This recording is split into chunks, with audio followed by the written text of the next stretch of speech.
ఈరోజు సాయంత్రం తెలంగాణ రాష్ట్ర క్యాబినెట్ భేటీ ఉండబోతోంది. సచివాలయంలో సుమారు 4 గంటలకి మరి క్యాబినెట్ సంబంధించిన భేటీలో కీలక అంశాలైతే ప్రస్తావించే అవకాశాలు అయితే కనబడతా ఉన్నాయి. జూన్ 2వ తారీఖు తెలంగాణ ఆవిర్భావ దినోత్సవం కాబట్టి ఆ రోజు ఏమేమి పథకాలు ఇద్దాము, ఇప్పటికే 6 గ్యారెంటీలకు సంబంధించి కొన్ని పథకాలు ప్రజల్లోకి తీసుకెళ్ళాము, మరికొన్ని పథకాలు ఇప్పుడైతే తీసుకొని వెళ్ళాలి అన్నట్టుగా ఇటు క్యాబినెట్లో చర్చలు అయితే జరగబోతూ ఉన్నాయి. అదేవిధంగా క్యాబినెట్ విస్తీర్ణకు సంబంధించి కూడా చర్చలు అయితే ఉంటాయన్నట్టు కూడా తెలుస్తూ ఉంది. ఇంకా కొంతమందిని తీసుకోవాలి అనే ఆలోచనలో ఇటు రేవంత్ రెడ్డి ఉన్నట్టు కూడా తెలుస్తూ ఉంది. మరో 2-3కి అవకాశం కలిగించాలి క్యాబినెట్లో అన్నట్టుగా రేవంత్ రెడ్డి సర్కారు కూడా కీలక అంశాలపైన అయితే ప్రస్తావించే అవకాశాలు అయితే కనబడతా ఉన్నాయి. అదేవిధంగా రైతుల నుండి ధాన్యం కొనుగోలు సంబంధించి ఇప్పుడు ఎలా ఉంది, వచ్చే పంటకి యూరియా ఎలా అందియాలి, ఏంటి అంశాలపైన కూడా క్యాబినెట్లో చర్చలు అయితే జరగబోతా ఉన్నాయి. అదేవిధంగా కాళేశ్వరం ప్రాజెక్ట్ సంబంధించి ఏదైతే పాలమూరు ప్రాజెక్ట్ సంబంధించి ఈ ప్రాజెక్టుల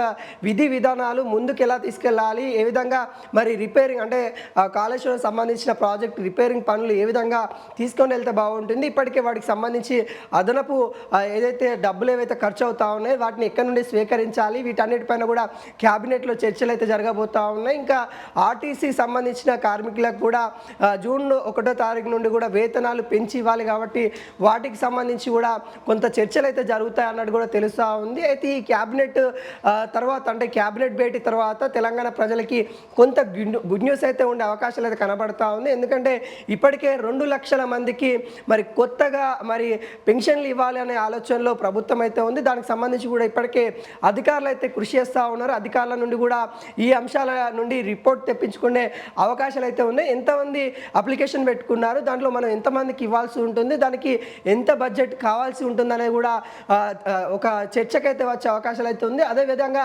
ఏదైతే కుటుంబానికి ఏదైతే పాలసీ అంటే ఒక బీమా కల్పిస్తూ ఉన్నారో, ఒక కుటుంబంలో కుటుంబ పెద్ద ఎవరైతే ఉంటారో వాళ్ళు హఠాత్తుగా మరణిస్తే వాళ్ళకి కుటుంబానికి 5 లక్షల రూపాయల బీమా అయితే ఇచ్చే అవకాశాలు అయితే కనబడతా ఉంది. ఇందిరమ్మ బీమాగా నామకరణం అయితే చేయబోతా ఉంది. అది జూన్ 2వ తారీఖు నుండి కూడా మొదలు కాబోతా ఉంది. దానికి సంబంధించిన బడ్జెట్ కూడా మొన్న బడ్జెట్ సెషన్లో పెట్టడం అయితే జరిగింది. అయితే ఏ ప్రాతిపదికనలో తీసుకున్నాం, ఇప్పటికే రేషన్ కార్డు ఉన్న ప్రతి కుటుంబానికి వర్తిస్తుందని కూడా ఇటు చెప్పడం అయితే జరిగింది. అయితే క్యాబినెట్లో వాటిపైన కూడా చర్చలు జరిగి వాటికి కూడా కొంత ఆమోదం పొందే అవకాశాలు అయితే కనబడతా ఉంది. అంటే కొత్త పథకాలైన ఈ 2 లక్షల పింఛన్లు కావచ్చు, ఇటు ఇందిరమ్మ బీమా కావచ్చు, ఆర్టీసీ సంబంధించిన కార్మికులు కావచ్చు, అదేవిధంగా ప్రభుత్వ ఉద్యోగాలకు సంబంధించిన డిఏల పైన కావచ్చు, వీటన్నిపైన చర్చ అయితే జరిగే అవకాశాలు అయితే కనబడతా ఉన్నాయి. ఆ చర్చ అనంతరము మరి మంత్రులు క్యాబినెట్లో ఎటువంటి అంశాలు మాట్లాడుకున్నారు, ఏంటి తెలంగాణ భవిష్యత్తు ఏ విధంగా ఉండబోతుంది, ఇప్పటికే పెట్రోల్ డీజిల్ ధరల అంశాల గురించి కూడా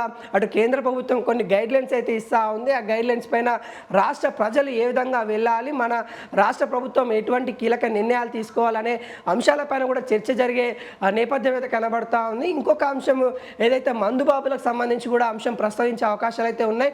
ఇప్పటికే మందు ధరలు పెంచాలంటే బీరు సీసా కావచ్చు, లేకుంటే మద్యం ఏదైతే ఉంటుందో వాటిపైన కూడా ధరలు పెంచాలి. దాదాపుగా ఫుల్ బాటిల్ పైన 100 నుండి 120 రూపాయల దాకా పెంచాలనే ఆలోచనలో, బీరు పైన 20 నుండి 30 రూపాయలు పెంచాలనే ఆలోచనలో ఇప్పటికే త్రికమిటీ ఏదైతే రిపోర్ట్ అయితే ఇవ్వడం అయితే జరిగింది. ఆ రిపోర్ట్ పైన కూడా క్యాబినెట్లో ఈరోజు చర్చలు అయితే ఉండబోతూ ఉన్నాయి. మరి దాదాపుగా మద్యం ధరలు కూడా పెరిగే అవకాశాలు అయితే కనబడతా ఉన్నాయి. జూన్ 2 తర్వాత ఈరోజు క్యాబినెట్లో ఏవైతే అంశాలు ప్రస్తావిస్తారో అవన్నీ కూడా జూన్ 2 తర్వాత అమల్లోకి వచ్చే అవకాశాలు అయితే కనబడతా ఉంది. వీటిపైన అయితే చర్చలు అయితే ఉండబోతా ఉన్న తరుణం అయితే కనబడతా ఉంది. అయితే ముఖ్యంగా తెలంగాణ ప్రజల్ని ఉద్దేశించి మరి ఈరోజు క్యాబినెట్లో చర్చలు అయితే జరుగుతూ ఉన్నాయి. తర్వాత క్యాబినెట్ చర్చల అనంతరం మరి ఏం జరిగింది అనేది కూడా చర్చించుకుందాం. కాకుండా ఇప్పటివరకు అయితే కొంత గుడ్ న్యూస్ వచ్చే అవకాశాలు అయితే ఉన్నట్టుగా మనకి చెప్తా ఉన్నారు. ఇప్పటికే వాటికి సంబంధించిన అధికారులు కూడా అలర్ట్ అయ్యారు. వాళ్ళకి సంబంధించిన అధికారులు కూడా ఈరోజు క్యాబినెట్లో ఉండే అవకాశాలు అయితే కనబడతా ఉంది. ప్రజలకి సంబంధించిన ఏవైతే పథకాలు అందించడంలో కొంత ముందుకెళ్తా ఉంది రేవంత్ రెడ్డి సర్కార్ అని కూడా చెప్పుకోవచ్చు.